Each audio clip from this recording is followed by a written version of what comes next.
going to call the meeting to order at 7:04 p.m. And pass it along to Raymond. Thank you, Tish. Hello, everyone, and welcome to our first New Lebanon Community Conversation. I am Ramona Griffin, and Jim Dawson. we will be the facilitators today's conversation. We, along with We have a whole host of people. Phil, you want to introduce yourself?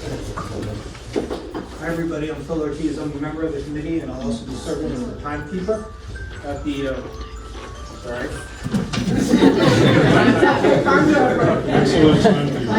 Great. And the DJ.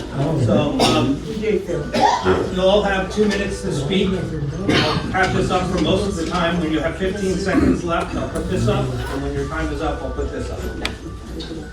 Sorry about that. Sharon? I'm Sharon Powers. I'll be handing out the microphone and also ordering how we're going to be, the order that we're going to be speaking. Darla. And I'm Darla Dilbert-Crosby, and I'll be doing the same thing as Sharon. Matt? Matt Lansing, I'm just going to be time stamping your questions and feeding them into the speakers. It's Skylar. Skylar? Skylar, and I'm going to be working with Matt on making sure questions get in. Louder? Sorry, I'm not very good at talking loud. I'm working with Matt over here at feeding questions and making sure that they're in order. Eileen, yeah. And if you speak close to the mic, we can hear you a lot easier. How's this? Sorry. I'm Eileen Rabb. I will be reading all of the anonymous questions. The goal of our committee are to establish different avenues for communication and create programs for marketing and outreach. As a new committee, we are working to establish the mission, visions, and goals for all areas of our committee. We unanimously decided we needed to put communication at the forefront, which is why we are here tonight. Yeah, and when we first met, we all agreed that the people in this is a really town full of caring people, and we can really speak to each other, particularly in person, one-on-one, and that's what we wanted to have more of, is fostering more of that kind of communication. Doesn't mean we have to agree. In fact, it's often better when we disagree if we can talk to each other with respect, and then we can actually come to new and better solutions. We are joined by several members of the town board and town committees. I'd like to go around and have each person that's here to represent either a board or a committee just introduce themselves and say who they're here to represent. And if we need to get microphones over to folks, we'll do that. Raise your hand if you need the mic to talk. Let's start with Tistria. I'm Tistria. I'm the town supervisor. Steve Powers, I'm also on the town board, and I'm the chair of the Climate Smart Task Force. Chris Patterson, also on the town board. Susan Tippergraph on the town board. Joanne Amlaw, town board. Marcy Robertson, town clerk. Peg Mundy's Conservation Advisory Council. You don't have to, you can talk. Just speak up. I'm on many things. I am on, for the town, I am formerly the rec department, now the community events committee chair, and then I'm also on the board of the Lebanon Valley Historical Society and on the board of the Corkscrew Rail Trail. What's your name? I'm so sorry, Abby Shoes. Committee. I'm Elizabeth Brutch. I'm the planning board chair and a member of the zoning rewrite committee. Ted Salem, zoning board and chair of the comprehensive plan committee. I wasn't going to say it because it's not really a town committee, but since Abby offered her position on the Historical Society, I am also on the Historical Society as the secretary. And your name? Sorry, Meg Robertson. I also served on the town board and was supervisor about 15,000 years ago. Dinosaurs Give or were around. Sharon. I'm Joanna 𝗙𝗟𝗏, and I serve on the Ethics Committee. That's not too exaggerated. Did we get everybody? No. I'm Mary Young, and I serve with the senior representative to the Office for the Aging And traffic. and Traffic Safety, yes. And Meals on Wheels. I'm Gary, I'm chair of the ethics board. Tony, you want to say? I'm here as just attending, but I'm on the zoning board of appeals. And we have one more in the back here. I'm Jim Carroll. I'm on the Planning Board, the Zoning Rewrite Committee, and the Comprehensive Plan Committee. I'm Donald LaMonica. I'm on the Conservation Advisory Council and the Zoning Rewrite Committee. Thank you, everybody, for your service. Yes, thank you for all being here. So our goals today are to hear from everyone here, whether it's a question you've already written on a card or a question you personally want to ask. We also want to hear from the community members who have submitted questions via email and through our live stream. We will do our very best to spend the next 90 minutes getting as many questions answered as possible. If we run out of time tonight, rest assured your questions will be forwarded to the appropriate committee or board, and the question and answer will be shared via our FAQs on the town's webpage. The FAQs can be considered a working document and will be updated with questions and answers regularly based on tonight's conversation and other questions that come in. Our goal is to get accurate information to as many people as possible, and we're just getting started. As Ramona said, we have a lot of ways you can ask questions. You can just raise your hand.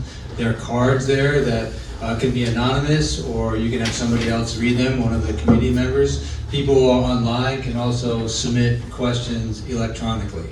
And we're going to alternate between those questions as they came in, so that there will be a sequence. Everyone will have an equal chance to speak. And Sharon will be keeping the list. Like if 3 people raise their hands, she'll make sure that those 3 people go in the order that they raise their hands. And everybody, including after this beginning, including Ramona and I, gets 2 minutes to speak. So even when you're asking a question or making a comment or re-answering a question, we'll each have 2 minutes. And Phil will be keeping that time with the cards. Is it too early to start asking questions? Yes. I didn't want to ask a question, I just wanted to introduce myself. Okay, please do. I don't like talking to people with my back towards anyone, so I'm just going to stand here so anyone can see me. Greetings and salutations. My name is 𝗙𝗟𝗏𝗄. It's actually 𝗙𝗟𝗏𝗄 𝗙𝗟𝗏𝗄, but you can just call me E. I've been here 18 months today. I used to be up at the Adobe of the massage, or is it the abode of the message, something like that. And first thing I want to do is apologize to Peggy, because I've been tormenting her with my music. And even though she came down from the house on the hill, the shiny house on the hill, I thought by using less speakers it would be less loud, but it turns out not to be the case. So sorry, Peggy. You've atoned. Yes. I also want to thank the people that put the food in the fridge here, because now that I have a bicycle, thanks to the bicycle program, I can come and get something to eat, and I don't have to rely on, where I'm at. Please feed me. I could just come here and get it myself. So thanks for that. And this is a great space. Karaoke. 30 seconds. Oh, okay. Well, I just wanted to say that. And I'm meeting up for the first time using that young person there. And yeah, I don't know how long I'm going to be here, but I'm here now, and love, peace, and neighbors. Of course, we ask everyone to be kind, polite, and respectful. You can ask your tough questions, but we don't want this to be an environment where people are made uncomfortable due to shouting, name calling, or other unkind behaviors. Can I just add that we're going to try to let everyone ask one question first before we go around a second time, just so everyone has a chance. Yeah, and just to clarify for the people online, you can raise your hand, you can email something, or you can say something in the chat. And just to reiterate, if we're kind and respectful to everybody, then we should be able to have a good discussion. that, let's begin. Unless I missed something. Nope. All right. Should we start with one from the, probably just raising your hand is the best way if you want to start. I'll hand Before we that. start, I did just want to mention one thing. If you don't want to be on camera, we suggest that you sit over in this area here, because that is the area that is not visible by the camera. If you don't care, just keep your seats where you're at. I just wanted to, there was the option to not be on camera. We didn't want to be. There's enough room for everybody now. Well, that's okay. Okay. All right, it's open. Yeah, any questions? Okay, we're all exhausted. Motion to adjourn. Don't be shy. Not letting you off the hook that easy. All right, everybody came for reasons, so. Okay, I'm wait, sure I people I would like to talk about the new sewer districts. In looking at the list of businesses, I noticed that the number of businesses on this, when this list was created in 2022, there's a lot of those businesses that are no longer open or have different owners. So are we going to have a new list of businesses and what their preferences are for the sewer district? Because that doesn't seem like a very current list. It also seems as though that would make that straw poll not valid because it's so outdated. And I have a lot of questions. Can I just do them in my 2 minutes or not? Sure. You have 2 minutes. Okay. I would like to know, like, I can't really tell the definition of the different districts. I live in that area, so I'd like to kind of know where I fall in the different districts, like the 1A, 1B, and maybe the others.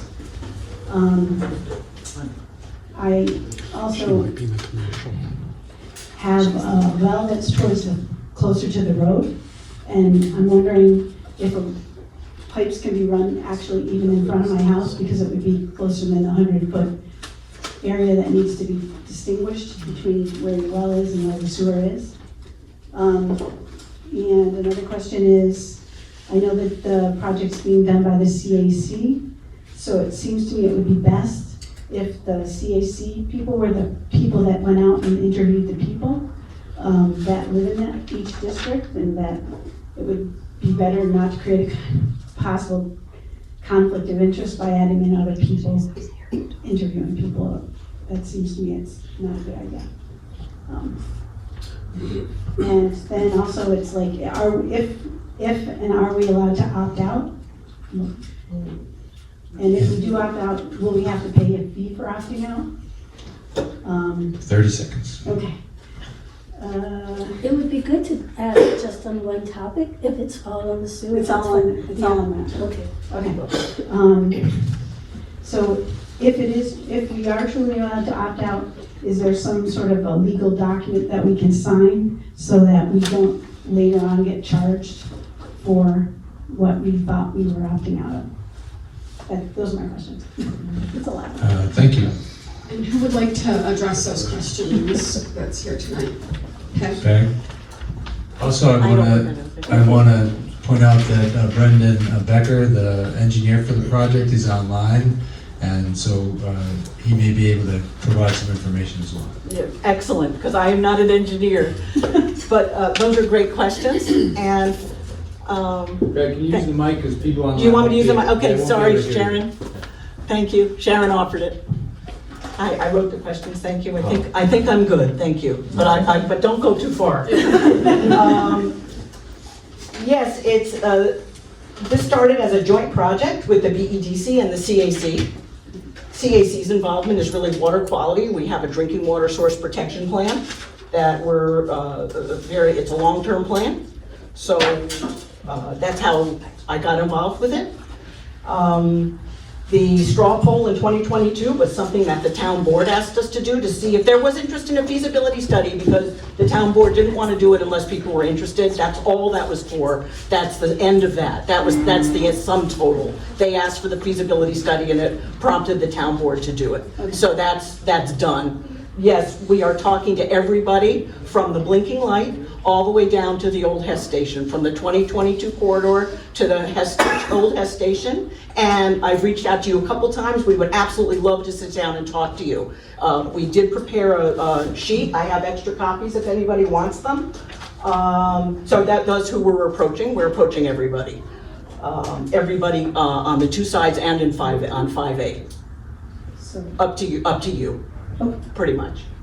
Let's see, pipes is an engineering question, and we're only doing, how many? 30. Oh, I'll do this quickly. This is opt-in, that's what the town board really wanted. So only people who are interested are going to sign the petition. If you don't sign, no harm, no foul. You're not into anything.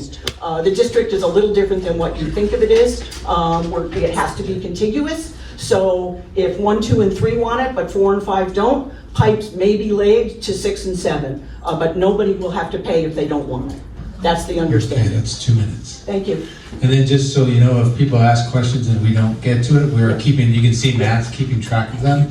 And then we're going to, if we don't have the answers here or we don't get to them, we will find the answers and they will be posted. Can I say a 2-second thing? Of course. In addition to the outreach and marketing FAQ with answers to this, we are on the website page for the wastewater project. There is also going to be an FAQ. So all of your questions can also be answered on that page. And if other people have other questions that they email to me or the town board, we get answers from the engineer, the attorney Peg, and then we add them, so it'll be an updated, ongoing FAQ on.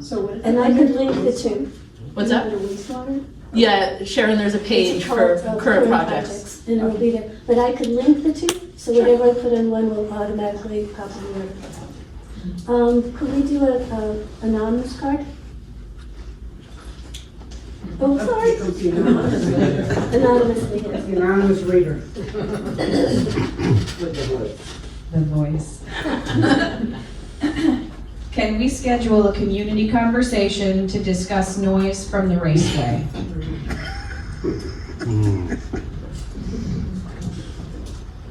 Susan? Yeah, I'll try that. I don't have, when I was canvassing this last year, anywhere within miles of the racetrack, this was the issue that came up all the time. And I think it would be a great idea to have a community conversation about the racetrack so that people can air their questions and complaints, and we can figure out what can be solved and what's just the reality of, life where there's a racetrack. So. And we as the OMC committee really wants to address communication on all levels. And so if people bring things up that they want to discuss that we're not discussing tonight, or somebody isn't here tonight to help represent, then we'll absolutely schedule the next meeting and try to get some of those people that weren't at this meeting at the next one. Because we just want this to be this continuous flow of conversation and information so that people can really feel informed and feel like they have an avenue to get the information they're looking for. Bill, do we have anyone online that has any questions? Okay, next to the audience then.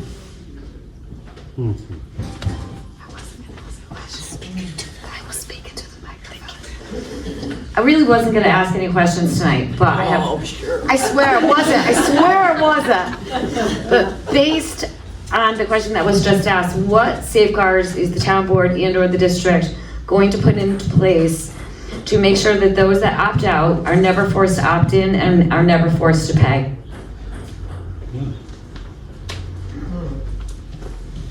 Peg, is that something you feel you want to answer? I can. History might be better. I'm sorry. History might be better. Darla, do your job.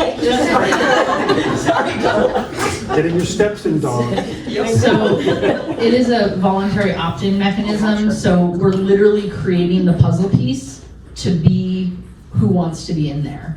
So there would have to be an action to add somebody else in on their request. So it's not like we create this puzzle piece and then we can just be like, oh, we're gonna, jockey it. It's created by the people that want to be in it, and so the only people that would be added is. No, I'm talking about people that opt out, that are in those districts and opt out. So there's not really opting out. There's only opting in. So you opt in because you want to be in it. If you don't actively opt into it, you are not in it.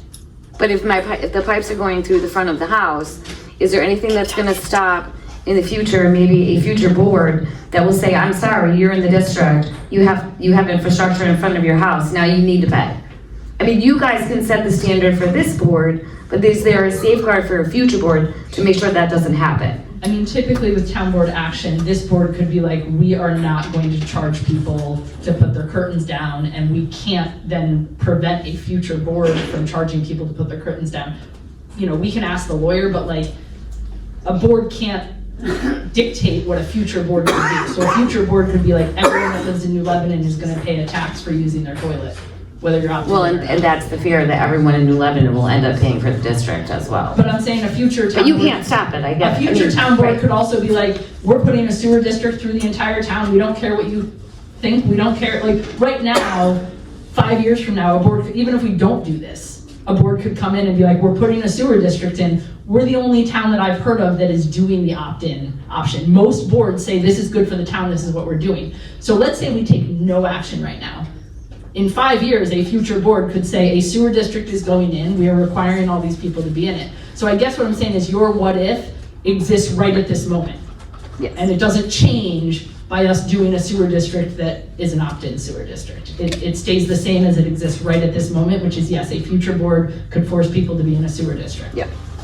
Susan, did you have something? Yeah, You can talk later. I was just gonna say, I voted yes in this, the first step of this, in order so that we could do the feasibility study and do the petition. Oh, I'm We're sorry. having a hard time hearing sorry. online, so but when we speak close, they can hear us. I have piles of paper on my desk now about some of the legal questions and the papers that the lawyers will draw up.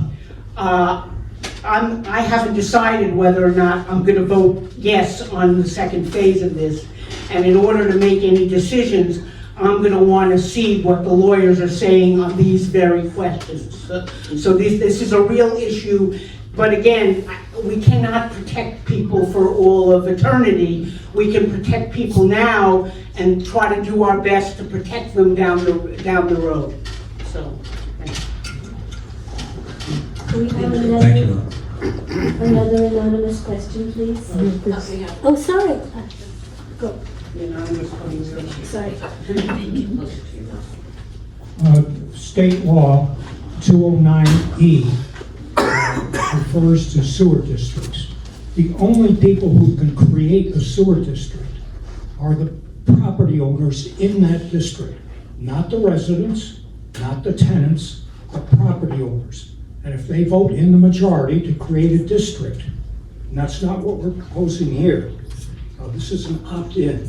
But if it were to be a district and the majority voted for it, everybody would be in the district. But it's not up to the town board. The town board gets petitioned by the people who are in the district. So as long as the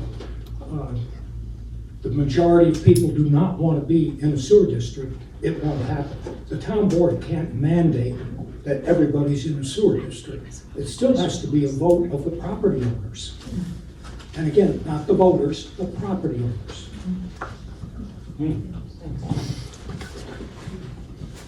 Anybody else want to add to that before we go anonymous?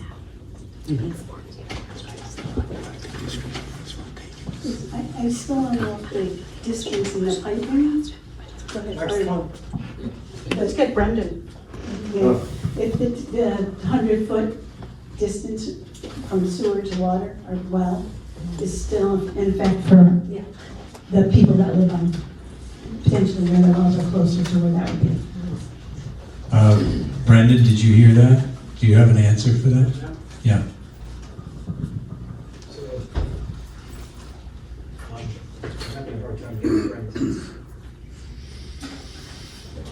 Sorry, this is the first time we're working on it. So do you hear me? Yeah. Okay. I can hear you, I didn't hear the whole question though. You can repeat it. Can you repeat the question? We didn't hear it. Based on everything we've heard, there's the 100-foot separation between sewer and water, and that's a required distance. And so will the piping from the, whatever, for the, if the well, the sewer district goes in, would that piping have to be 100 foot away from the residential people's wells? No, there's, Department of Health has a requirement that a public water supply well needs to be 100 feet away from a septic system. There, for water and sewer, there's only a 10-foot separation. So if you have a water and a sewer system, the piping has a 10-foot separation between the two different systems.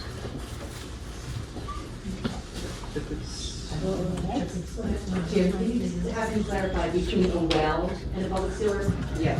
Could you, is that between a well and a public sewer, Brendan? There's no separation between a well and a public sewer. You mean there's no minimum distance?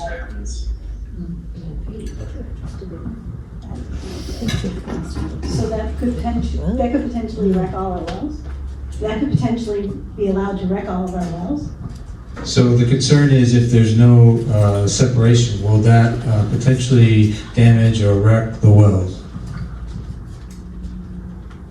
No, when the pipe is installed, the pipe is pressure tested to ensure that it's watertight, to ensure that it wouldn't leak into the groundwater. But that pipe is collecting it and taking it to the treatment system. Now, there would be a separation distance from wells and the treatment site, but not the collection system.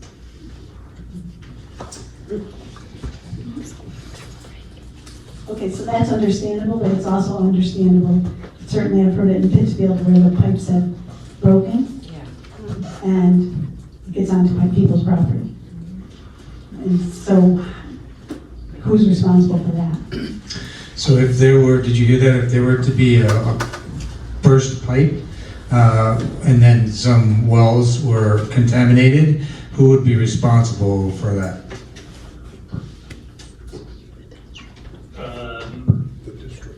Good question. I don't know the answer to that. So, thank you, Brendan. So that is something that we will keep track of and see if we can get an answer, but almost definitely that's a legal question for sure. And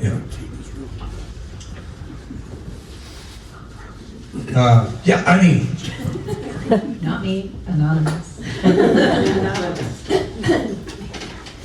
Winning teams work together rather than against each other. I think of a community or town or country as a team. How can we work together as a community to be a winning team? This is a question for everybody.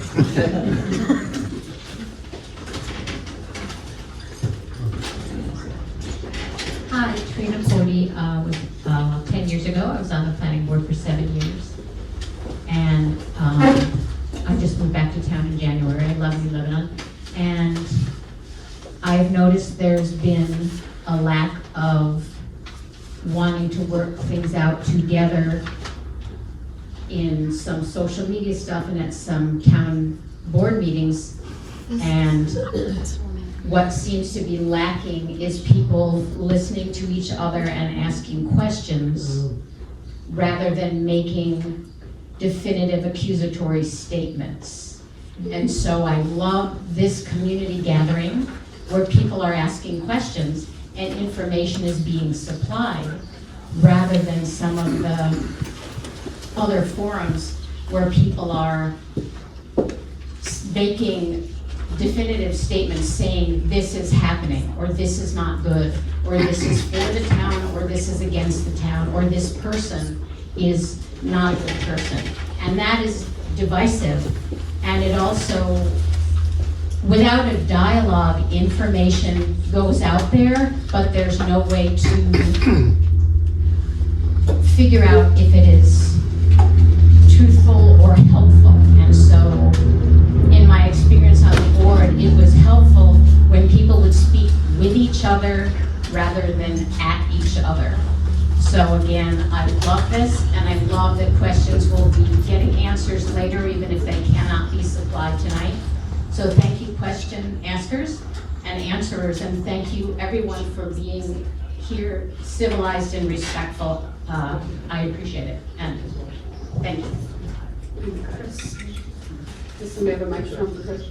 Here, Such a slacker. I would just say that I think this event is a prime example of how we can all come together and kind of avoid the divisive nature of what's going on in our town. And the other instance where I've really seen that occurring has been in terms of various volunteer efforts in town.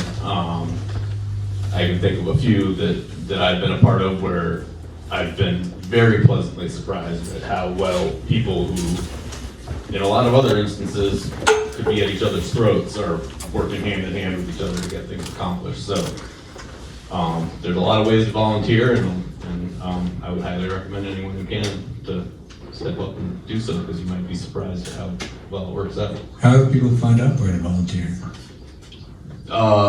Depends on what you want to volunteer for, but I mean, things in the park, for example, you can reach out to me or the Recreation Commission.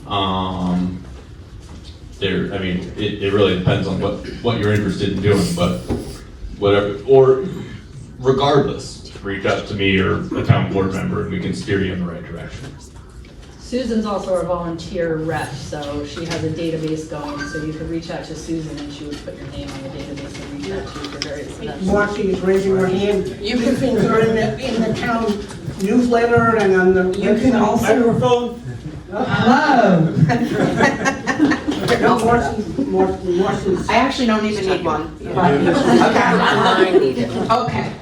You could, anybody that has organizations, groups, committees. Thank you. If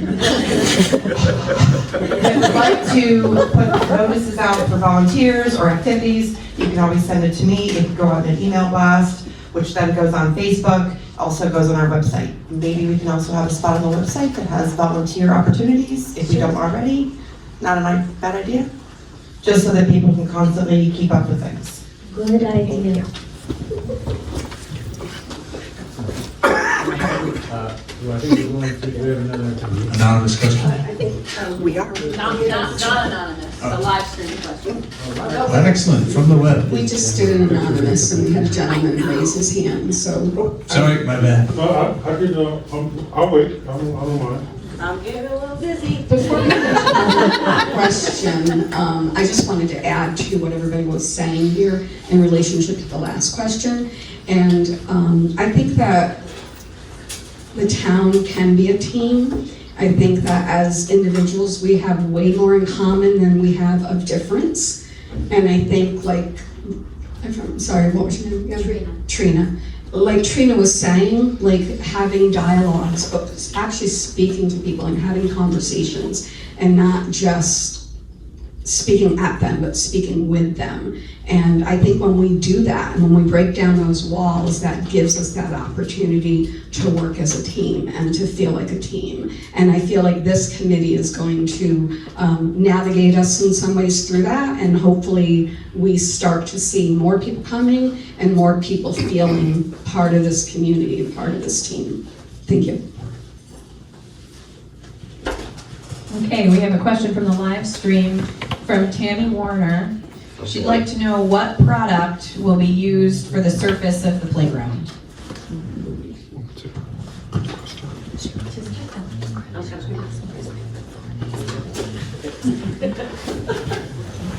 So, as many of you may know, they've begun the work in the playground I guess just the beginning of this week.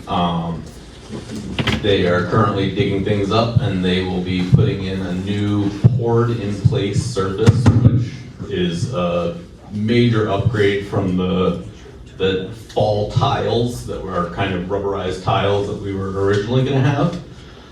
It's about a $40,000 upgrade that we're getting for no additional cost. I know a little bit about this surface. I am not an engineer. The top ½ inch is EPDM. I believe I have those letters correct. Which is, some of you may have it on your roofs. It's the rubber roofing, same material. I don't know what the material is underneath that. The surface is gonna vary in, I don't know if it's necessarily gonna vary in material, but it's gonna vary in depth for various fall ratings. For example, the slide that's 8 feet high is gonna have a higher fall rating than the, whatever, something 2 feet off the ground. So I don't know exactly what is under that EPDM. I have reached out to the playground engineer. He is doing some research. I also reached out, the Grasshopper Gardens is the company that has been contracted to do the upgrade to the park. The poured in place material, which is a very kind of specialized thing that needs to be done, they have contracted another company to do that. I have reached out to that company and am waiting to hear back from their sales representative, who the woman that I spoke to said would probably be the most informed in terms of giving me more information about that material. But from what I know, the top half is EPDM and probably something similar underneath. Thank you. There's a follow-up question. Follow-up question from Tammy. Follow-up question from Tammy. Is any new equipment being added? Before I get to that, the only other thing I would add is that when I asked the playground engineer about this poured in place surface material, he said this and the alternate fall tile material are basically the two widely accepted, widely used playground surfaces that are used by everybody. So it's not like we're using some highly experimental, unusual material for this playground surface. It's what is at a lot of playgrounds around the country. The equipment that is getting added is a handicap accessible swing. So it's, can't recall exactly if it looks like a boat or what, but it's a large thing that you can actually roll a wheelchair on and it swings. And so that they're doing a little excavation to dig down so that it will be kind of, you can roll right onto it. There's no step onto it or anything like that. And currently I believe that is the only new equipment that is going to be added. There's going to be handicap accessible parking and a walking path connecting the new playground, or the newly resurfaced playground, to the gazebo. But that is the primary new piece of equipment that's going to be installed. Excellent. Can I jump on? Oh yeah, go ahead. There's also money in the budget to upgrade the existing equipment, not like major upgrades, but there's, you know, some pieces that need to be swapped out, as well as making one of the swings a handicap accessible swing, so swapping out the current seat. And like Chris was saying, the wheelchair, it doesn't like roll around on the thing. The wheelchair goes up and snaps in, and then other kids can be on the other side of it. It's this giant boat, so you're facing each other. Or kids can be on either side without a wheelchair, and it's like a WeGo slider or glider, and it kind of rocks side to side, back and forth, all around. Excellent. Brendan Becker from Lamont Engineering is not the engineer for this project, but he has information about the surface, I think. So Brendan, here you go. Yeah, hey guys, yeah, I'm not your engineer for the playground project, but I've done them before. And with that PIP surfacing, as you said, it's that rubber surface on the top. Usually there's 4 inches of crushed stone underneath it, and then a geotextile fabric, and then like a clean drainage stone underneath it. That's the usual detail that we see on those jobs. Thank you. Any other questions on the playground? Oh, so go, Vicky. Yeah, outstanding. The reasons I poststated. For those of you who missed it, I don't like giving people on the back. Hello, I'm E again. I just wanted to mention, even though I'm new here, I'm a veteran of many meetings when I lived in New York City. And what I do know is communication is important, but what's absolutely essential is honest communication. And that takes courage, you know, the ability to say things about yourself and you're worrying about what other people might think about you or how they feel about you. I mean, for those of you who are Christians, they crucified a guy named Jesus, and he was supposed to be the best man that ever lived, and he got crucified anyway. So what do you think is going to happen to you? You know, so, you know, don't worry about what people say about you. You can't stop them, what they think, and you can't control what somebody say or what somebody do. You can only control yourself. You know, even if you have kids, they're their own little people. You know, so I was looking for the cards from the referee. Remind me of my soccer days. I had many red cards, that's why I don't play anymore. In any event, yeah, I just wanted to share that from my experience. You know, people are going to say what they got to say, who you're trying to impress, who you're trying to, you know, show off for. Screw them, just be yourself. That's, you know, hopefully that's helpful. Maybe it isn't. Are we finished with anonymous and online questions, or do we have others? That's it right now. Okay, anyone else from the present people want to ask a question? Don't be shy. Oh, no, wait.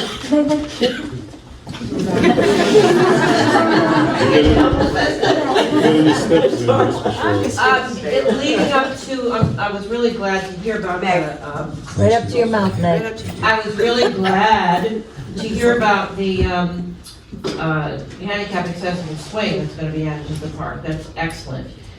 So of course my next question would lead into the material that the sidewalk is going to be used for that will be handicap accessible. So if somebody wants to push somebody in a wheelchair, they won't grind down and leave track marks, and the person in the wheelchair will get stuck. Because the material that was in the path going around the park, I think, was the same type of material. Am I correct on that? And it was kind of mushy when you're walking in the springtime. So anybody on the board that wants to talk about it, probably Supervisor Hoagland. When you say sidewalk, are you talking about the sidewalk project here? Or are you talking about, okay. No.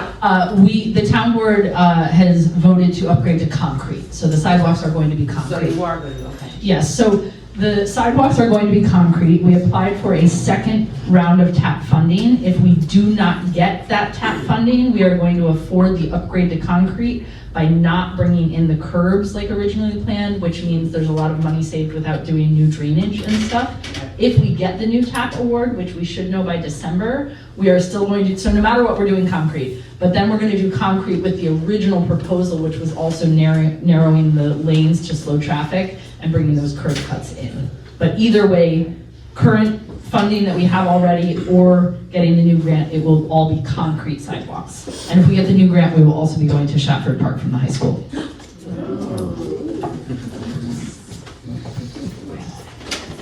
Yeah, I have two things. One, comment on the volunteer activity. As many of you know, we have a repair cafe. There are 5 of them in 5 different towns, and it's one of the best community events around, in my humble opinion. And it's because the people who fix things are happy, the people who organize the event are happy, and the people who get things fixed are really happy. And the next one's in East Nassau on May 30th, and that's not that far away. If you need more information, you can ask me. My question is, much more controversial perhaps, what is the status of the Tilden project, and what do we know about the timing going forward?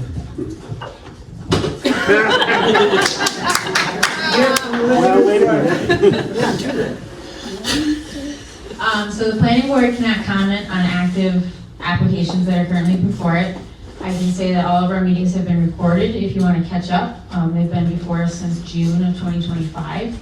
And there is going to be a public hearing for seeker only in this space on June 4th at 7 p.m. More information is forthcoming from our clerk as we advertise for that and get our public comment rules and ground rules set for that.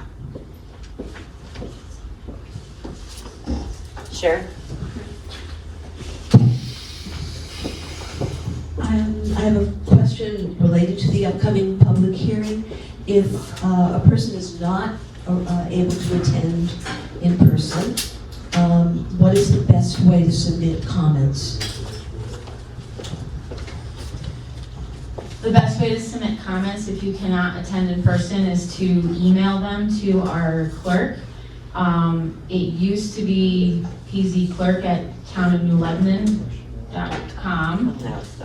Now it's .gov. It is available on the newyork.gov. It's actually townofnewlebanonny.gov. We will make sure that our clerk's email is readily available on the website. You can email her, you can email any of the board members, you can also mail it, or you can hand deliver it to the town hall. The emails are on the website, on the directory. And if you send to anyone's old .com email, it still gets to us. For the next year. Thank you. One related question, how early can those letters be submitted? They can be submitted tonight if you have it prepared. We've been accepting them all along. Great, thank you. I would like to ask a question related to the Tilden projects. I missed part of the answer because I was in the kitchen. Did you say that the public hearing is just as it relates to seeker? Thank you. Any other information about Tilden at this moment? We had another question. Okay. Oh, sorry. Can someone say what seeker is, because people listening might not know what that means? SEEKR stands for the State Environmental Quality Review Act. It is guidance from DEC in New York State that projects are required to undergo to identify any environmental impacts. For example, the sewer project is also undergoing SEEKR in our community. There is a link on the planning board's page that will bring you to the state website for SEEKR. So we will be taking comments on potential environmental impacts the community may see on that project. I suppose I should. I'm gonna hate to do this, but I'm gonna do it anyway. Any other? I would be remiss. Hi, I'm Ted Salem, and I'm chairing the Zoning Board of Appeals for that project. And I would be remiss if I didn't comment that there is a variance request from the applicant, basically to increase the number of apartments from 28 to 41.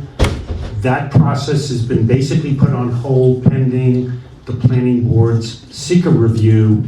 Once the planning board has made a determination on that, it'll come back to our zoning board, and then we need to make a determination on the variance. So I just wanted to make sure that the full picture was available to all of you. Thank you. Thank you. Excellent. A question came in on the web about the sidewalks, about the liability for the sidewalks. The question is, who is responsible for people who get hurt in front of other people's property when the sidewalk is in? And how is the snow removed? Who does it? So it will be up to the town board to determine who is responsible for the maintenance as far as snow removal. Some towns determine that the property owner is responsible to remove the snow in front of their property. Other towns, they deem the town government, the town board, is responsible.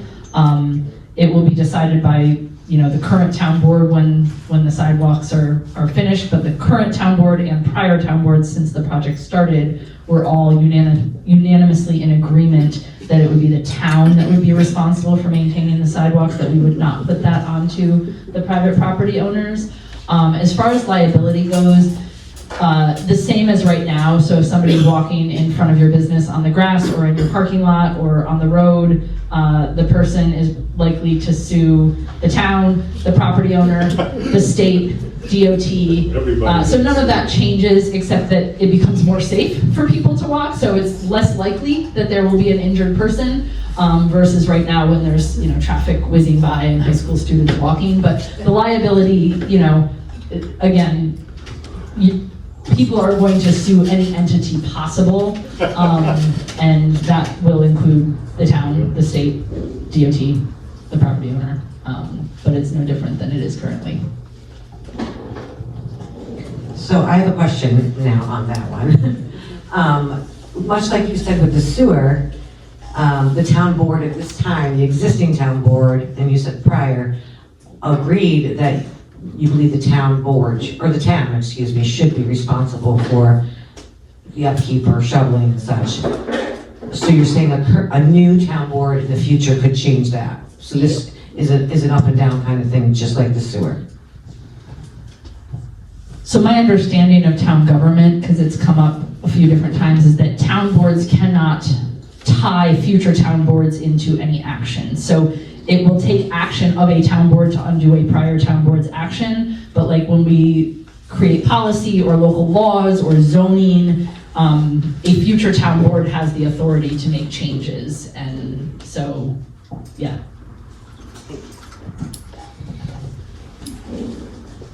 Any other questions? I want to ask people who haven't spoken, they will say why they came here tonight. What are the things that they wanted to find out? Why did they come? And how can we best address your concerns? Free dessert. I didn't say anything yet. Okay. I'll speak to that. I don't know whether I'll be. I don't know if I'll be speaking for other people, but I live right in the town of New Lebanon. I have met with some people here in this room to discuss some of these same issues. So as it happens, right now, tonight, I don't have any current questions, and nothing in the discussion has brought anything up. However, I am extremely interested in what the general discussion will be. I'm looking forward to the meeting about the Children's Square with Seeker meeting, and I do my best to show up to be a member of the community and hear what's going on, even when I don't have a question. So that's my, and then thank you for the question. I mean, the suggestion that we speak up. I hope other people will also. Anybody else want to share? Okay. Thanks. Yeah. Hi. So my name is Gabe. Some of you guys probably know me. I graduated from New Lebanon 2 years ago at this point. I'm in college right now. I'm home for the summer, and I figured I would show up tonight to, I guess, say my piece on the high school's budget, which, as many of you guys know, just did not pass. This is kind of worrying to me. You know, as a former student, I also have a sister that goes to New Lebanon. Some of you might know her. I will say, you know, the high school, and especially the high school students, do a lot to sort of give back to the town. You have like the Memorial Day Assembly that I think just happened like today. Yeah, like, you know, there are concerts that get put on, there are senior citizens events that get put on. I can say that as a former student who participated in things like that, it's my pleasure to do those things. Those are great opportunities for, you know, young kids to participate in, to be involved in their community. But also just generally, like, education is important. You know,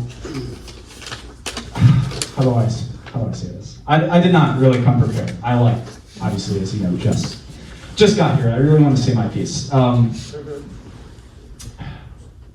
us how you really feel. Yeah. I don't know. New Lebanon is, you know, you have to drive to get everywhere. It's small. But with a good education, you get the opportunity to go, you know, beyond this place. You can go to college if you want. You can go to trade school. You can do whatever you want with an education, right? And it's important that the kids in this town have that. I would ask, you know, people that maybe are like doubtful of what I'm saying to think about the education that you got. Was it good? 15 seconds, sorry. Oh, there's time. Okay. Please vote yes for the budget. Please. I want to thank you for coming and for speaking. I have one quick question. When you got to college, did you feel like you were ready for college? Did the schools prepare you for college? Yeah, I would say it did. New Lebanon is what you make of it. right? And it's important that Yes. students are given an opportunity to show up to a place where they can make what they want. Not everyone's given that chance in life, so. May I also ask you a question? I'm Ramona Griffin, I'm part of the committee here. My question for you is, you just said something that just kind of struck me, that you said that the students can learn and go to college and go off and do things, and that's great and that's fair. What do you think you would personally need to stay in the town of New Lebanon and make this your home? That's a good question. Personally, if I were to stay here, grocery store would be nice. A school that I would want to send kids to. Nice. You don't like the Family Dollar? Which might be closed. My name's Judy, and I just wanted to thank you for bringing that up. Hello? One really unfortunate thing about when budgets don't pass is that the first things to go are the arts. And I don't know if people really realize the importance of the arts, because it's, it just, it broadens your whole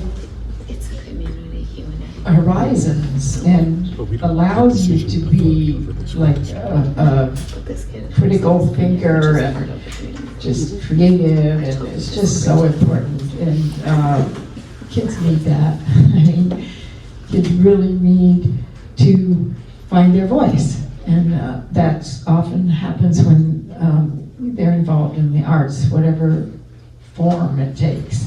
So I agree completely, and it does make me sad too. And and the other thing is that, I understand we have a high tax bracket. I understand, but who was it that said, who was it that said takes a village to raise a child? So if you take, who is it? Hillary Clinton. No, someone before her. She took it from somewhere, but I can't remember. I think it was some famous writer. Was it Pearl Buck? I don't know. In any case, so children are our future, and thank you. If we don't support them in real ways, then what's it going to look like in our country and in our world? It's like we need to keep that intact. Thank you. I want to thank Gabe for coming and speaking from a young person's perspective. I think we need to hear from our young people more. I am going to also completely support what he said. I have 3 children in the school, and the music program that we have at the school is phenomenal. They were just in Boston performing on the streets. They're playing next Tuesday at the Shepherd Park Pavilion at 5, and you should come. The problem is that we as a school are already on a very bare bones budget. Last year when the budget didn't pass and we had to go from 15 to 9, we had to cut 6 teaching and staff positions at the school. There is nowhere else to cut. So literally we are looking at sports, music, art. I do not envy the school board in this situation. And it lost by 6 or 7 votes. 7 votes.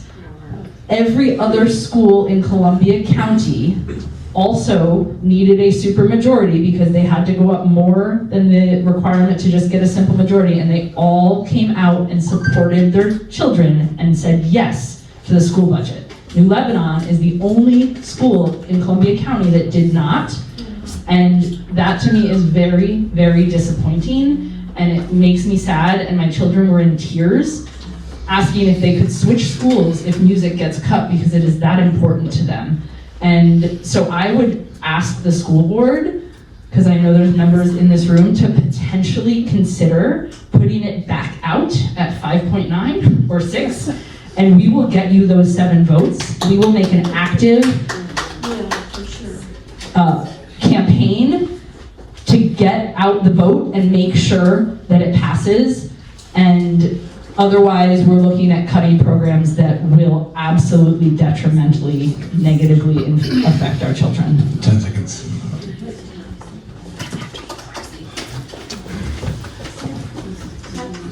So yeah, I guess Marcy and then Oh, sorry. John Kalis. I'm board.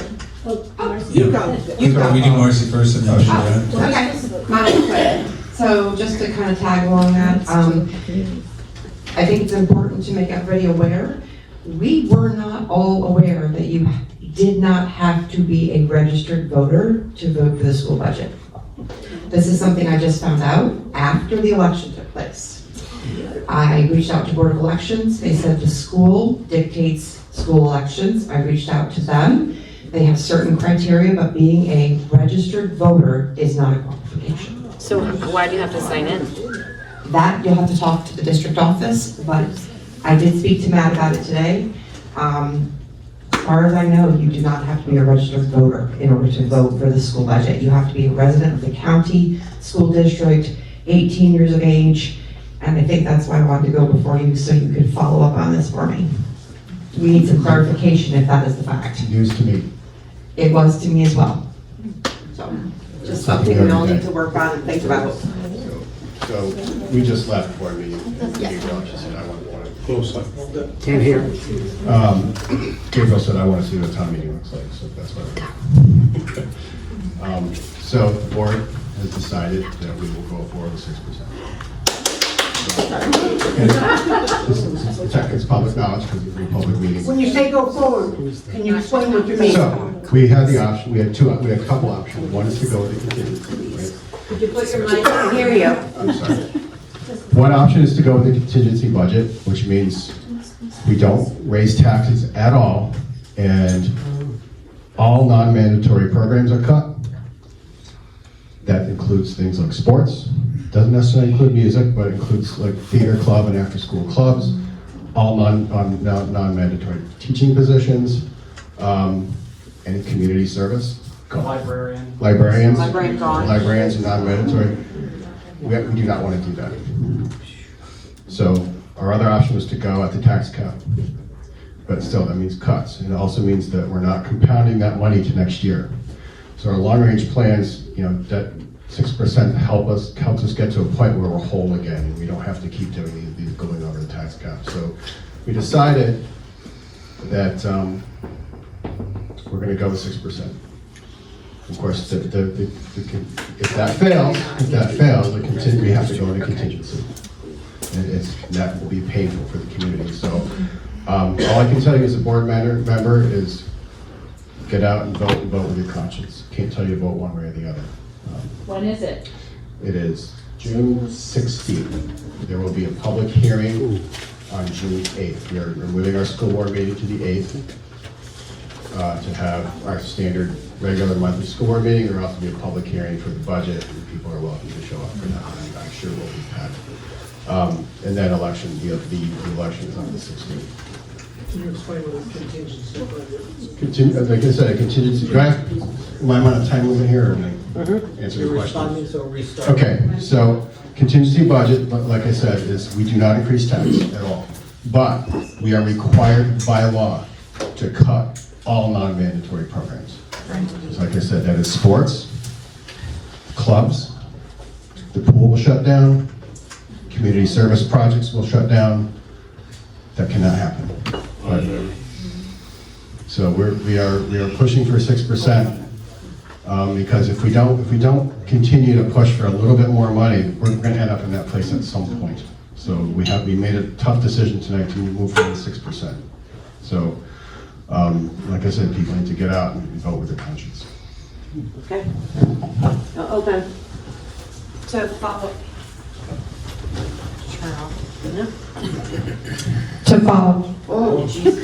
To follow up, I reached out to Kelly at the district office. They do not need to be a registered voter, age of 18, resident of the district for 30 days prior to the vote. Wow. I mean, I can prove. I also found out that if you're not going to be here for the election, you can vote early. There's no absentee, but you can go vote early by going to the district office to cast your vote. Where's the district office? At the high school. At the high school. Interesting, thank you. I was gonna talk about early voting, so if you know you're not gonna be here, go to the district office, get your ballot in, and if everybody here, please, can not only get out and vote, but tell 20 people that you know to get out and vote. Every parent should be Because voting. if it doesn't pass, we won't have a librarian, we won't have sports, we are required then to cut all of those programs. There's not a third chance, so please. Okay, hold on. I have a question about anybody votes. That's my question, actually, that there's no requirement, you don't have to show anything to vote. There has to be some sort of control over who walks in the door. I'm sure that they have. I think they sign, they make you sign in. I don't Yes. know Yeah, they did. how they check your residency, but. Question. Are you finished? Yep. Okay. Where, over here, we go. That's what I was going to ask. What will they ask of us when we walk in and say we're residents? We prove it. Do you have an envelope? Do you have a tax bill? What will they be looking for? Same as regular elections, your name and your address. You don't show ID when you vote for president or for town board. Well, but that's different, because when you go to vote in a regular election, you're registered and you sign. But if you're not registered to vote here, we should find out and make sure that everybody knows what they need or what they don't need. Okay, hold on, one at a time. Well, instead of guessing, let's find out, we'll talk to Kelly. It's Kelly's job. So we'll get Kelly to notify people. Hold that over here, they had me. Go, go, go. I was going to bring the point up that because New York State had not gotten their budget together, I know that there were people who were hesitant to go out to vote to support because they didn't know what kind of money was going to be coming out of Albany. And I think just the other night, they came up with some kind of tentative budget. Am I correct in thinking that? So that could make a big change, but I know that the people were hesitant whether or not they wanted to support the budget, not knowing what money was going to be there. A second possibility, I don't know if it would be okay to do this, but if it got down to the worst case scenario, because I'm thinking back in the early 70s, we were on an austerity budget because things did not go well. All kinds of programs were cut, and I think even sports, art, and music. To look to an outside source to have some, even if it's for a sports program, to find somebody a company or corporation to sponsor, to be able to provide the funding for that, if that would be possible, because they're tied to the school, it may not work. But there should be some other kind of financial support on a temporary basis, even with a librarian, God forbid that was cut. So that's just some ideas that I thought, to keep that in mind, that people did hesitate and they might have voted no because they didn't understand enough about what was coming out of Albany, because it had not been set yet. So I'll answer both questions. The idea of, Mike Brutch brought up the fact that, Mike Brutch actually brought that up at the board meeting, that when this happened in the past, that organizations chipped in and booster clubs chipped in and made things whole. So that's a possibility, but there are also, corporate sponsorship gets a little touchy with schools, I believe, but I don't know the laws in detail. The other side of this, yes, we have to, when we make our budget, we have to proceed with some degree of risk. We get estimates from Albany about what we think we're gonna see, but that could change. It's doubtful that number's gonna go up. So we are in a hold harmless group, which means we really shouldn't get any aid, but Albany has said, well, we're gonna give you the bare minimum, which is usually a % or 2 greater than the year before. Other districts get a lot more once we are considered a wealthy district. Because of our land value, we are considered a wealthy district and we get less aid than other schools that surround us. So that's the other thing that affects us. So we're at the bottom end, but we believe that the number that Albany gave us is pretty darn close. I don't think we're going to see a swing of like $1 million or even $100,000. Just so people are aware, The percentage increase that we're seeing is $26,000. Out of what, $2 million in aid sharing, it's like $2.1 million, and we're seeing a $26,000 increase. So it's not, we're not seeing big money coming from Albany. So Gabe, this is for you. Get your friends out there to vote.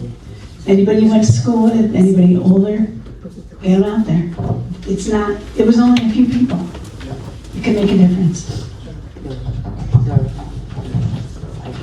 Next time, everybody. Oh, sorry. Mary Jolie. Oh, be careful you jump in. That's my breaking the dish.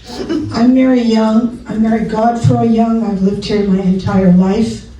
If you read the newspaper when they talked about school district voting, if you read the flyer that came out to your home that talked about the school, it said that in order to vote, you have to be registered, and you have to be registered with the school. So yes, you have to be 18. Yes, you have to be a resident of this town for 30 days, or in the school district for 30 days. So if you didn't vote because you didn't think you could vote because you weren't a registered Republican, Democrat, Independent, or Green person, you can vote by contacting the school superintendent's office, which is in the bottom of the high school. Used to be the kindergarten rooms, guys, the band room, guys, for whenever we went to school. And you go in there and you talk to the young lady or whoever it is. She'll give you a paper. You fill out your name, your address, possibly your date of birth, and you're registered. Then when you go to vote, just like when you vote for town board or president or whatever, you go into the voting place and they say, who are you? Mary Young. They flip to Young and they find my name, they turn the page and I sign, just like it is when you vote any other time. So that's how you get registered, that's all you have to do. And that's how you vote. And Gabe, yes, get your friends in there. All those kids that went to school, we need to get them. They can vote, unlike it used to be that we couldn't vote if we weren't paying school taxes. But that's not the case anymore.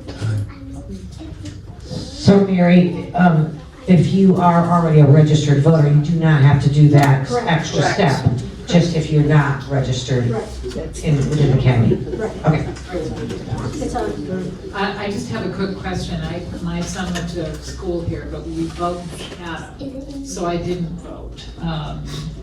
And I'm not sure if I can. I pay school taxes for New Lebanon, but. You can vote. Okay, so then there are people in Chatham and in areas that probably aren't aware of this, that could vote. They should be aware of it because they got the flyer that went to every resident. You read the newspaper articles that told you have to be a resident of the school district. Stupidly, but I did. Gotta read, guys. We forgive her. Right. So if you're a resident of the school district of New Lebanon, whether you live in Timbuktu or New Lebanon Center, if you pay New Lebanon school taxes, you can vote. Or if your parents. There's a comment from the web. One of the school teachers took seniors, as in seniors in high school, to vote, and only 4 were eligible to vote. It must be the age. I want to change the subject a little bit, and Gabe, thank you for coming, appreciate it. My question is, what do we have to do to get more people your age to come out to this type of forum in the future? Not to put you on the spot. I'm not really sure, because I have, for example, a sibling in the school district, so that's one thing that I have going for me. I don't know if there's a way the town can talk to like the history teachers at New Lebanon, maybe, or social studies, or whatever it may be. Say, hey, get involved in your town government. That's probably my best suggestion. Thank you. In light of that, would the town, I don't know what the appropriate channel would be. Some places have a youth representative that is usually a non-voting member of a board or a committee, but perhaps as an expansion of the social studies, political science, great suggestion, that might incentivize young people, because if they were a participant and not just learning about it, maybe that would be of interest. We have 2 youth representatives on the school board. And we have questions from the web. Yeah. I was just gonna say that Matt and I have talked about having a representative, a youth representative to our committee too, and that's something that maybe we could all talk about at some point. But I love the idea of having younger people on our board, or on our committees. This is an anonymous question from the room for folks who voted no on the school budget. I'd really like to understand why. What can the school do for you to gain your support? And what is more important than our next generation?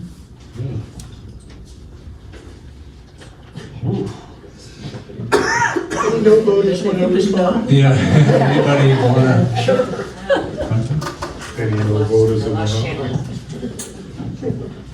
I was a yes voter, but I think that I'm a member of the Lebanon Valley Seniors, and there were concerns about the cost to people. So I think that these conversations need to go on in that place. It would be great if Gabe would come to a seniors meeting and talk to people about, because if you're older and you're living on a fixed income and you don't have kids in the school, it's important to engage people as to why it's important to people to vote yes. So, but I was a yes voter.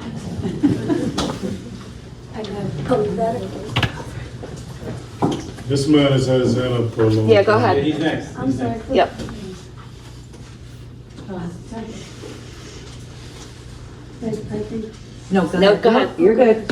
So if we can vote on a school budget and not be a registered voter, simply a resident paying taxes, why can we not vote on how the tax money is spent in the town, budgetary matters? I think what she said was you can vote in a school if you pay taxes to that school district. It has nothing, not really has anything to do with the town part of it, right? But if, by extension, then can you not vote on town matters if you're paying town taxes? Are you asking why you don't vote on the Just town budget? register. Right. Is that what your question is? I think you have to be registered to vote to do that. No, hang there's a on. I'll answer confusion. the question. Okay. I don't know why, but every year, the school budget goes to a vote of everyone that lives in the school district that is 18 and lives here for 30 years and all of that. 30 days. 30 days, sorry. 30 years. The town, registered voters elect a 5-member town board, including the supervisor and 4 town board members. They adopt the budget. There is no vote of the people. I know your question is why, but I wanted people to understand the question, but I do not know the answer why, but in town or state or county budgets, the legislative body holds a public hearing, but then the legislative body adopts the budget by a majority vote. And the school, for some reason, is different, where the school board doesn't get to just vote on the budget, it goes to the people. It's talking about voting for the town board. Simply by virtue of being a town resident and paying taxes to the town, why can I not vote for town board? You're asking why you have to register to vote? I can answer that question for you. It's New York State election law and federal election law determines that. So if you want to change that, then you need to speak to your legislators to change the law. It's in New York State election law that you have to be you have to be a resident, and it has to be your declared residence.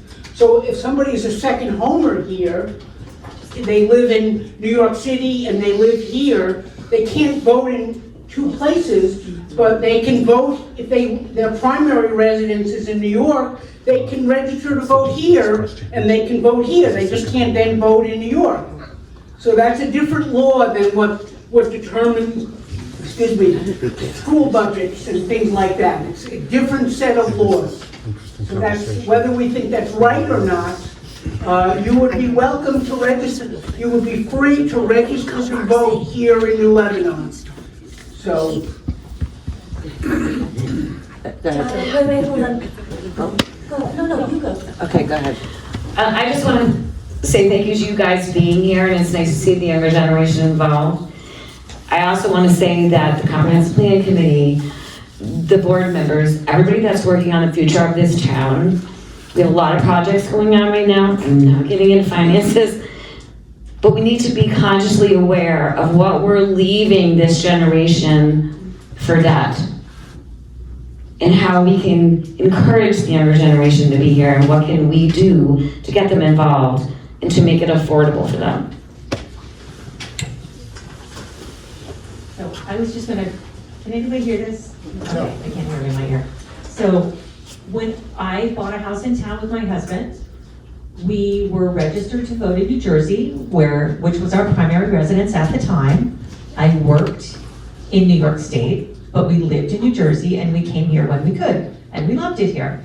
And in many conversations with 𝗙𝗓𝗏, I believe at the time she was still the town clerk, or maybe even the deputy town clerk at the time, and she said to us, please register to vote here, because your vote will make much more impact in this small town than it will wherever else you live. And so we changed our vote. It had nothing to do with your primary residence. It does not affect your primary residence.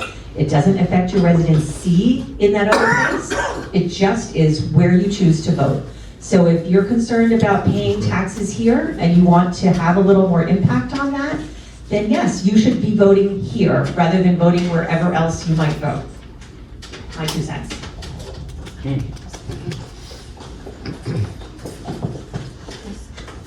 This is just an informational question. There's 2 different statements have been made tonight about who gets to vote in the school election. And one statement says you have to be paying school taxes, and then but what Marcy said is you don't have to be paying school taxes. You just have to be 18, living in town, in the living in the school district. So I just want a clarification. You don't have to be paying taxes. You can be a renter, you can live in your parents' house. You have to be within the school district. Yeah. You do not have to be paying taxes. You have to live in the school district.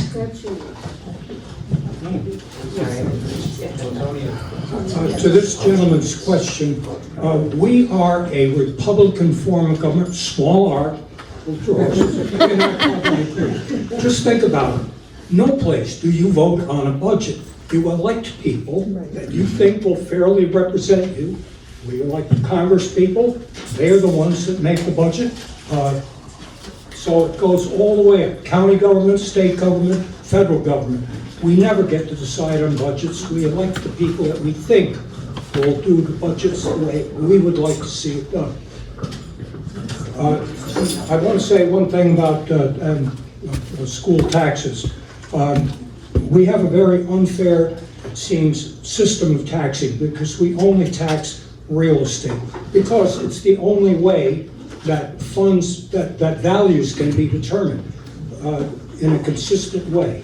So that's how taxes are determined, fairly or not. But I'd like, most people in this town have had kids in a school district, either here or elsewhere. And when you think about it, today, it costs about $28,000 or $30,000 per student in this district, and probably more elsewhere.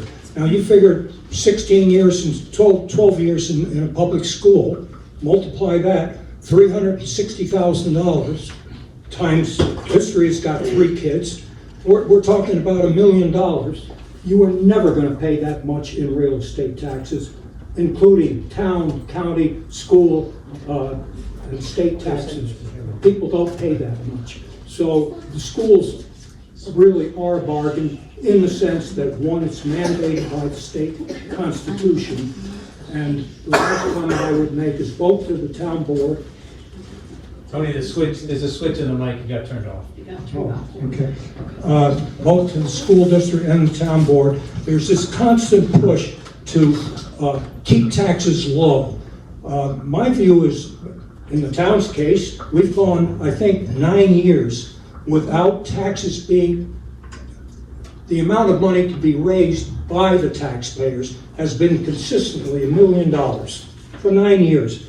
Maybe it goes up 15,000, 30,000. 15 seconds. Granted, our budget is higher than that, but we should be having annual tax increases. Inflation increases costs of everything. That should be taken into consideration when the town board and the school board are making their budgets. And if they did it incrementally, then you would find that we wouldn't be having these huge increases. We have another question over here. I want to respond. I was in education. And I just want to point out that technically we're ending now, but how do we feel? We want to keep going? Yeah, let's finish these. All right. Yes. I have the mic. She has the mic. There's a There's a response to Tony's response question to- before you go to the next question.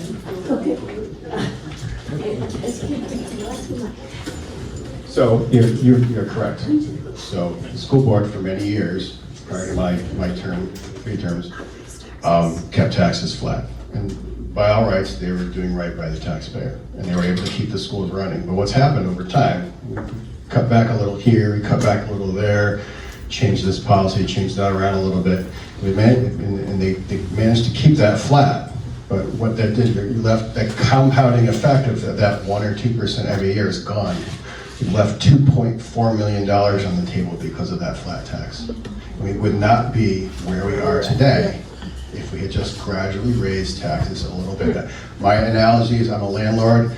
I love my tenants. I don't want to see them spend too much money, so I keep their rent low. And suddenly I can't afford to maintain the house they live in. I can't afford to pay the bills in the house they live in. And I raise their rent a lot, and they go, "Why are you doing this to me?" That's kind of what happened with the school. So part of the rationale for these large tax hikes over the past few years is to try and get back up to where we need to be, so that our long-range plan is rosy. Not that we're constantly looking to pray to God that our taxpayers are going to approve, do a supermajority in every tax increase. We can't be there.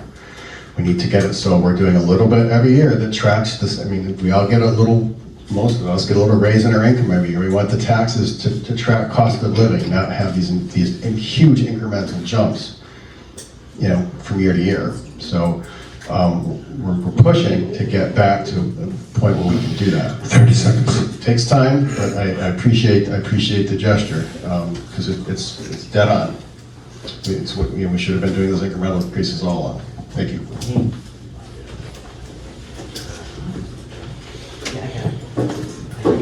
We have a question from the live stream. Why do the absentee ballots arrive so late in the mail? Talking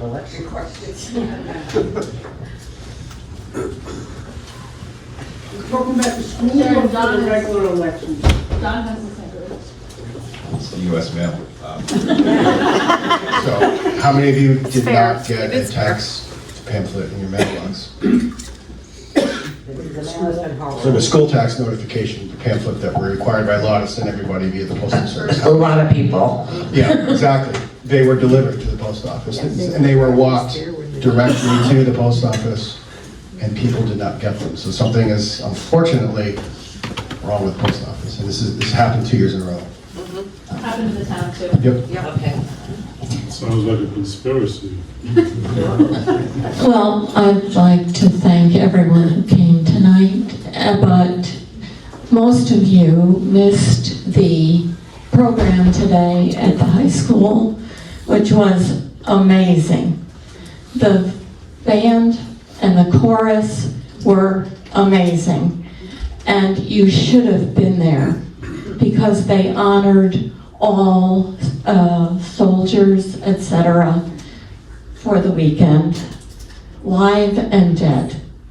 and you need to vote yes on the school budget. My husband and I, and as I look around here, I see all kinds of people who went to New Lebanon and went on to great schools, Cornell, what else? Clark, Purdue, holy God, that's just 3. Are you kidding? And Williams, and where else? Please vote yes.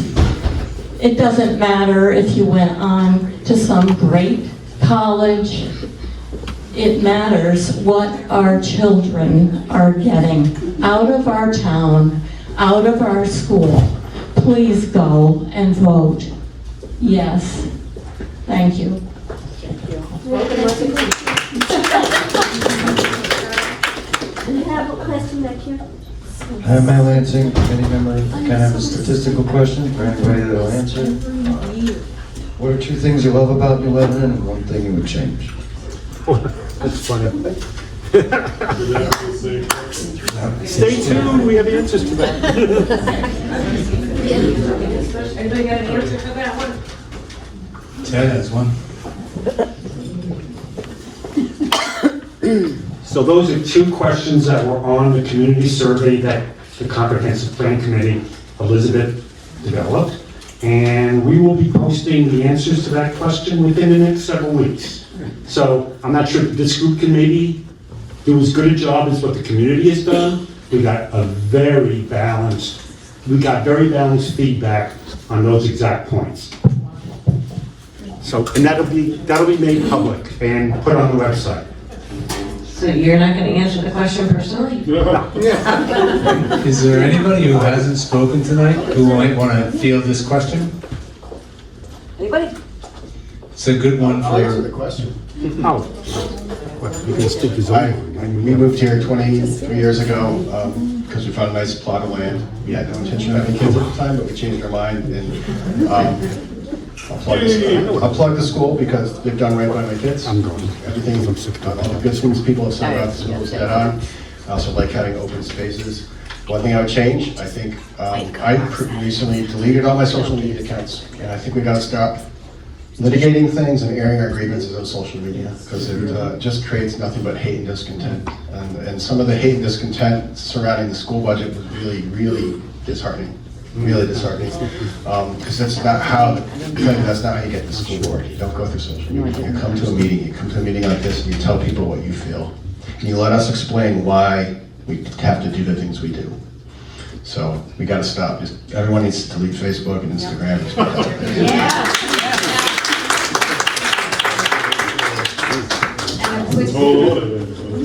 You really kind of stole my thunder because those were my 3 things.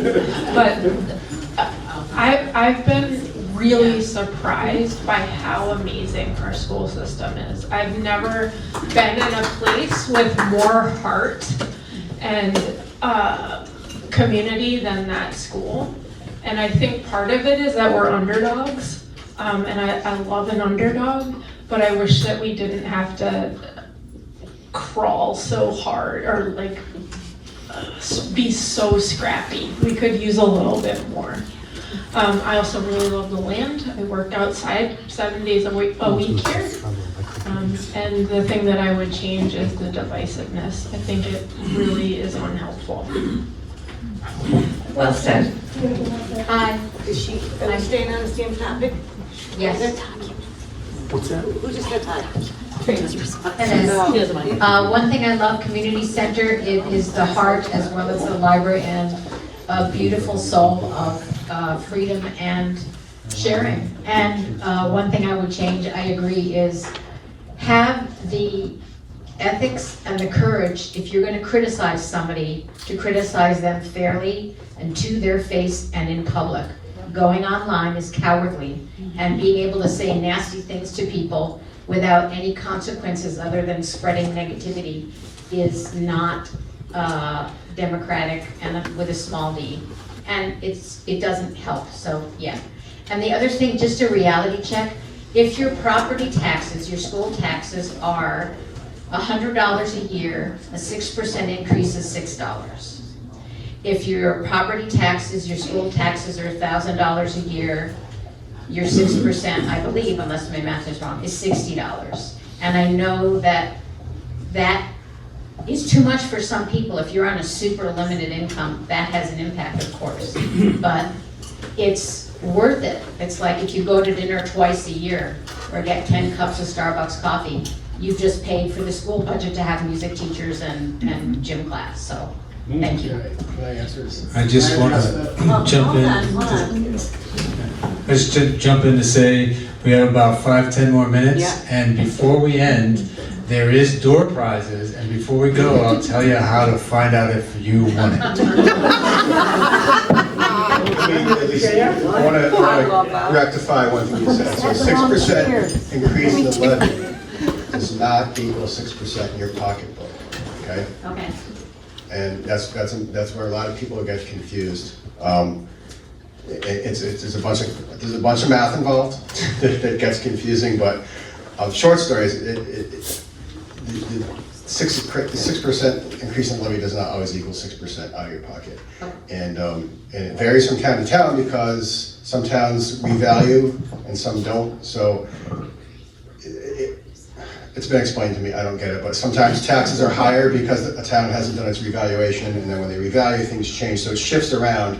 So even when there are times when there was zero tax increase, people saw a tax increase because valuation of the town changed. So 6% doesn't always mean we're taking, it's usually smaller. And I think in the flyer that should have got into your mailbox, they'll tell you if there was an estimate, so if your house is this much, expect to see, you know, I think it was something, if your house is $320,000, expect to see $20 a month change, something along those lines, but it's not necessarily an automatic 6% increase. Also to clarify, because John talked about assessment, it came up today, somebody was confused. They said, well, why does the school budget have to be right after the town does this increase in assessment? When the town does an actual reassessment, your specific property may go up or down depending on specific variables, like you added to you improved your house and it is now valued more, or your house is not in as good condition and we're bringing it down. Those will affect how much of the pie you pay. And they should, because if you improved your house and your house is now more valuable, you have to pay more per thousand assessed. What the town did this year, and we have to do to keep our equalization where it needs to be, which is a benefit to everybody, to have your assessment be really where it should be, is everyone, the ocean raised, everyone came up the same. When that happens, your taxes do not increase. So if every single property in New Lebanon increases assessment by 20%, and the school budget is still the school budget, and the town budget is still the town budget, nobody pays more taxes. So the assessment notices that you just got with that everyone going up at once does not mean that your school taxes are going up or your town taxes are going up. They are totally separate. Yes, your assessed value determines how much of the pie you pay, but when everyone comes up together and the pie remains the same, everyone pays the same share of the pie as they paid before everyone came up together. We should be a math teacher. I would just say real quickly to get back to your question, Matt, one of the things that I really like about this town, and to talk a bit more about Gabe, what you were saying in terms of the school giving you the opportunity to go out and go anywhere and go other places. When I graduated high school, I kind of had that same mentality, and I went most of the way across the country and lived there for about a decade of my life and lived in a few places, and ultimately I decided I wanted to come back here because of how much I like this place. And so it's just another reason why we need to have good schools. It makes coming back here to have a life a viable option. If you're trying to escape a town because the school sucks, it's obviously you're gonna go and stay away from it. And so that is one of the things I love, being able to come back to this area and see spots that are exactly the same as 30 years ago when I was a little kid. And then to not sound like a broken record, because a few other people have already said it, but one of the things that drives me nuts in our town is people's responses on social media and then how they react face to face. And I think they can be vastly different, and I've experienced that firsthand quite often. I know other people have said it. I won't talk more about it, but I kind of have that sticks and stones mentality where it's like we can all have tough skin, but just I don't know how many of you watched Bambi as a kid, but they have that saying like if you don't have anything nice to say, don't say anything at all or something like that. And I kind of feel like why waste your time going on social media and slamming people? And then the next day, be nice and friendly. It happens all the time in our town, and it drives me nuts. So I guess before we move to, One more thing, sorry. Before everybody leaves, I just want to say thank you to the O&M committee. You did a fantastic job. And we look forward to more of this. Dora and Sharon running from.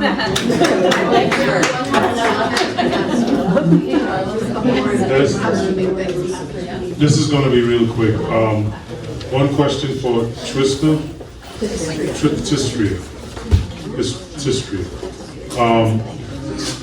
You had mentioned that New Lebanon was an anomaly in terms of the way they deal with their school budgets in Columbia County.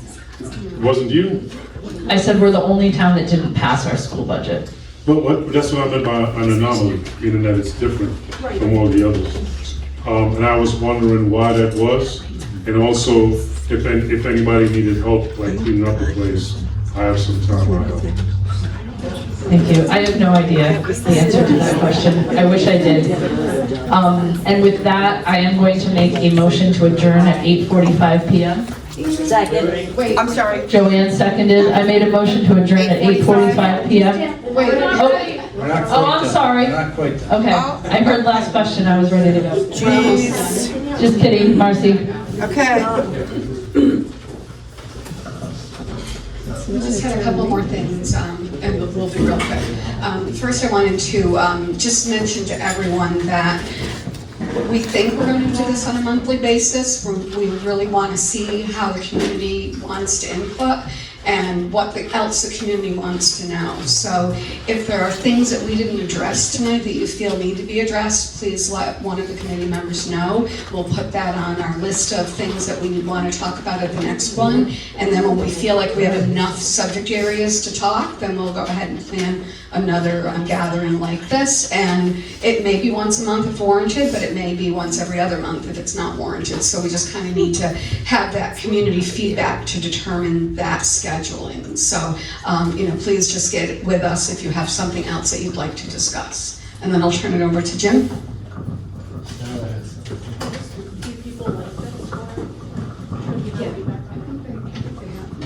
Do you like this forum? Is there any changes that you want? Is there things we could do better, obviously?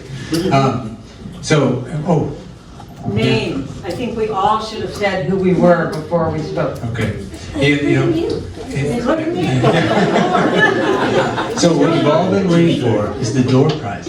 Underneath, 2 seats are numbers. If you have a 1 or a 2, you've won a prize. You gotta stand up and look and pull up your seat.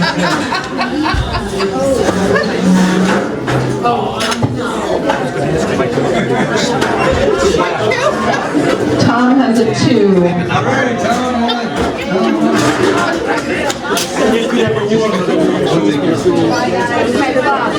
Before everyone leaves, can we adjourn now, Jim? Because we need to officially adjourn. Are we good? With that, I will make a motion to adjourn at 8:48. Second. Joanne, still my second. Councilmember Powers.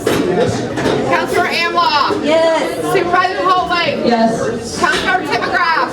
Councilmember Tippegraff. Yes or no to adjourn? Yes. She said yes. Councilor Patton. Thank you. Thank you.